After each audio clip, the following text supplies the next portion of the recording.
আয়ারল্যান্ডের মাটিতে আবারও আফগানিস্তানের দাপট। ২৯৯ রানের কঠিন লক্ষ্য দিয়েও স্বাগতিকরা ম্যাচ বাঁচাতে পারল না। দুর্দান্ত ব্যাটিংয়ে মাত্র ৪৮.৫ ওভারেই জয় তুলে নিল আফগানিস্তান।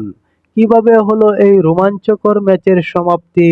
চলুন জেনে নেওয়া যাক পুরো ঘটনা। বেলফাস্টে সিরিজে পঞ্চম ওয়ানডেতে টস জিতে প্রথমে ব্যাটিংয়ের সিদ্ধান্ত নেয় আফগানিস্তান।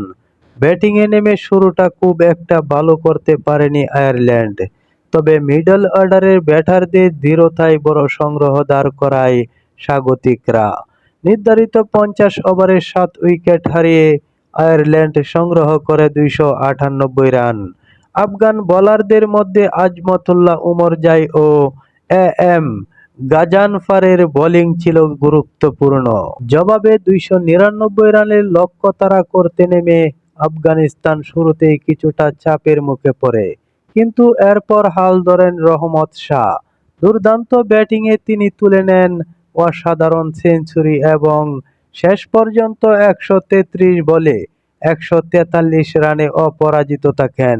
তার সঙ্গে অন্য ব্যাটারদের কার্যকর অবদানে লক্ষ্যটা ধীরে ধীরে সহজ হয়ে যায়।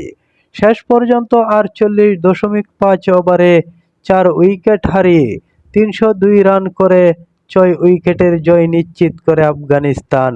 অর্থাৎ বড় সংগ্রহ করেও আয়ারল্যান্ডকে হার মানতে হলো আফগানিস্তানের দুর্দান্ত রান তাড়ার কাছে।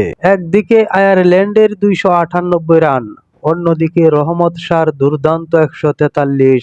সব মিলিয়ে আফগানিস্তানের দারুণ এক জয়।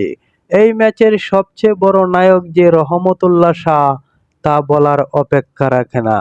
এমন আরও ক্রিকেট আপডেট পেতে আমাদের সঙ্গে থাকুন এবং চ্যানেলটি সাবস্ক্রাইব করুন।